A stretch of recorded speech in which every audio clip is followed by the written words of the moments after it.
Hi, I'm E.D. Lewis and welcome back to my channel, E.D. Lewis Reviews. Before we get started, make sure you hit that like, that subscribe button, and that little bell so you get notifications on my latest videos. And also, please remember to leave a comment down below because those are always fun to read. This is not the first time I've done this video. This is the second time. I did it last night, but with things that I've been going through the video, I just thought needed a do-over.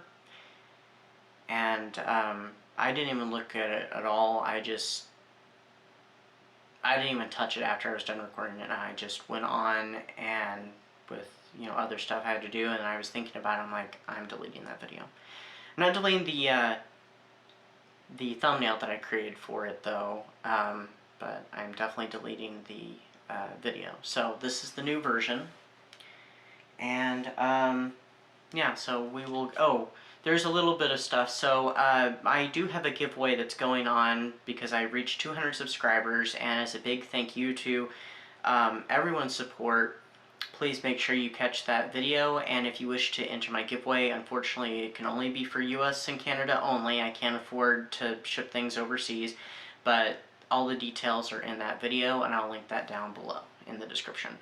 Also, linking down in the description, Regina's Haunted Library.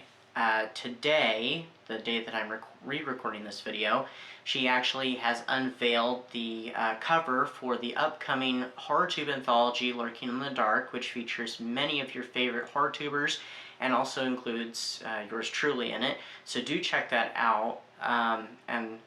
There's other things in her video that you won't want to miss as well. So do check out her video linked down below as well. Alright, so it's time for a little show and tell. And some of these books are Kindle and some of these are not. I'm sharing with you today and I've done this before with other books as well, like my Fear Street books and my Point Horror books, and I don't think I've done my Anne Rice books. I should do those sometime. Anyway, I know I've done probably something else. Oh, my Gothic, my Harlequin Gothic romance, which actually recently I got another Harlequin, kind of Gothic-y Harlequin book, but I seriously need to read those. So here we go. So this is my Phyllis A. Whitney collection thus far. So starting off is The Trembling Hills. And I've actually read this one. This is the only book out of all these that I've read. And it was actually my favorite read of 2021. And I actually buddy read this with Regina at Regina's Haunted Library. And here is the cover for it. I have a review for it, and I'll probably put that down below too. I just thought this was an awesome book, and it definitely keeps, very much with the Gothic. We have the girl running away from the house, and we have a lit window and a figure in the window, and, she looks terrified. Some of the earlier ones of Gothic romances, they would have, like, a girl running away in her, like, nightgown, and she wouldn't be wearing shoes. But, I mean, she's definitely wearing shoes. It looks like she's wearing, like, some sort of cloak around her dress or something, so, she was a little bit prepared, so, for her little runaway. But this book is about a girl named Sarah who, moves to moves to San Francisco with her mother, and she's determined to discover the secrets of her past and her childhood, as she had once lived there but has, like, no memory of it except for this bizarre recurring dream that just frightens her, with a candle and a mirror and a figure. And it has a little bit of spookiness here and there, but mostly it's mostly atmospheric. It's a very good book, and I could see it being like a television miniseries or a limited series or something along telenovela style. It would be excellent. I absolutely loved this book. It was definitely my favorite read of last year. So, next up we have Thunder Heights, which is one of my more recent editions. By the way, that first book was from 1956, and this one's from 1960, and it's, like I said, Thunder Heights, and it's very classic. She's not running away from the house, but, she's standing on a cliff, and it's very dramatic with the wind blowing and the kind of gnarly-looking tree there that's practically dead. I think she looks just like she's kind of brooding in deep thought, contemplation.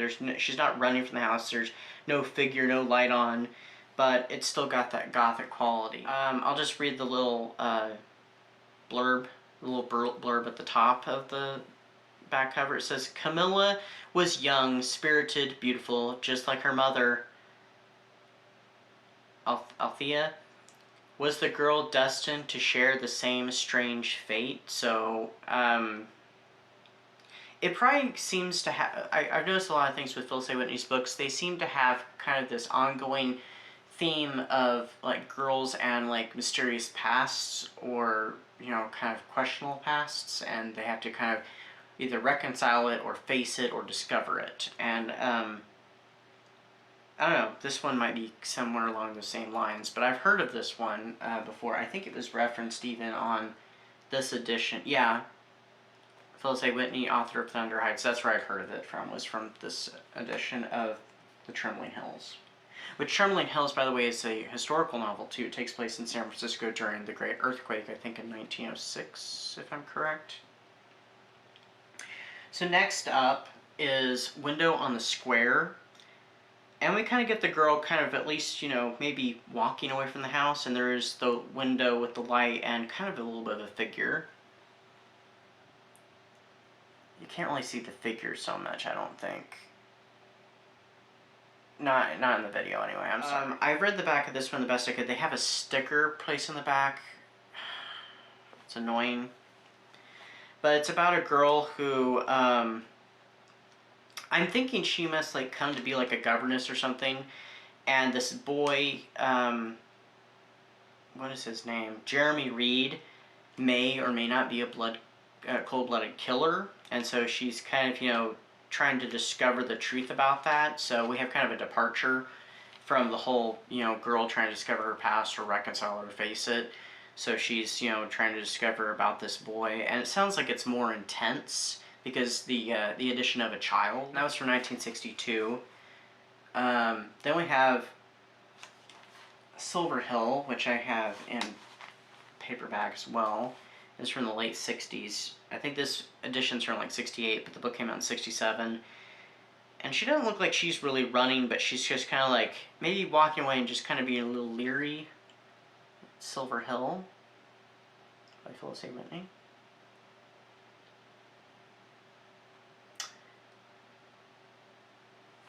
So the girl has come to the house. She has her with, you know, hopes that turn to fear. It'd been her mother's home, but those who are now bound to it lock doors against her and threaten her. Her name is Melinda, by the way.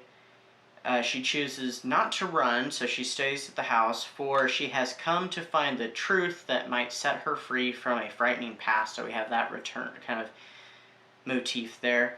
But the beauty of Silver Hill's setting hides more than one family's secrets, and Melinda must fight for both her sanity and her life before she discovers the full horrifying truth about the past evil and present terrors of Silver Hill. And it gets very dramatic because it ends the sentence with the same font as the cover.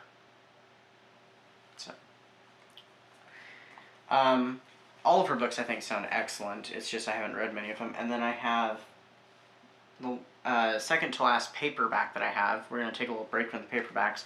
And this is Lost Island. And I really like this cover with the lighthouse in the background, the crashing waves on the rocks. And she looks like she looks really nervous and stuff. So I really like that. And like all these paperbacks are vintage paperbacks, by the way. This one came out in 1970. And this is the one of my earliest ones I picked up. And it's about this girl who, she had left this island, I think, this island after she had grown up with this other girl and this boy. And she had the boys, you know, when they were grown up, she had his child. But when she left the island, she lost him and her child to be raised by, so, I mean, the names are Lacey, Elise, and Giles. And Lacey is the one who left the island and lost her child as well, who's now being raised by Giles and Elise. So she's come back to the island to confront Elise and to, as it says here, to exercise the spell of the island and of Giles, or perhaps to be trapped by them forever. So it's another one of those of a girl coming back to face her past, and there's a little bit more tension here, I think, than some of these other ones, because she's coming back to face, I'm assuming that they were all friends, and maybe both girls were in love with the character of Giles, and so it was kind of a struggle, and she gave birth to his child, but for some reason she left, and she lost her child to this other woman and lost the man she loved to this other woman, I guess. That's how I'm reading it anyway, but I don't know. So this next book and the next few are all Kindle books that I have. I probably would have waited and just got it in paperback, but they were on sale, so I just kind of jumped at the chance. Except for one, and I'll get to that one in a bit. So this one's called Snowfire. The covers are not as interesting with these ones, but they're more modern ones. And it came out in 1973. It's about a girl who has come to this snow-clad, I think it's clad, mansion to clear her brother of a murder charge. That one sounds interesting and a little different from the other books. Next up, from 1976, we have The Gold Unicorn. Sorry, I almost said Gold Horse. The Gold Unicorn. And it's about a girl named Courtney. She's adopted, and she has a necklace with a gold unicorn on it.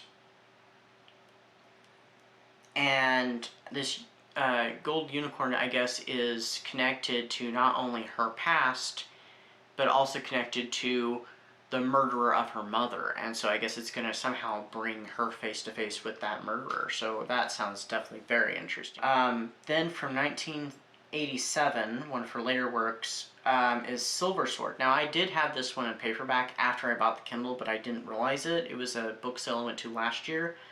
And I saw it, I picked it up, and I later discovered, oh, I already have the book. So I ended up getting rid of my copy, but it was only like 50 cents, So this is about a girl who, she leaves Hawaii to go live with her grandmother, and so she grows up, being raised by her grandmother, and then she has a failed marriage, and she decides to go back home to Hawaii to, discover the secrets of her past. So we have kind of that return to, a girl trying to discover her past, or trying to face it, and so that's what that book's about. That's all I really know about it. And then the last book I have is one of my, I think my most recent edition, and that's called Rainbow in the Mist. And I've kind of read this. I might go ahead and read a little bit of the back of this one. And it's, definitely more contemporary than the other ones.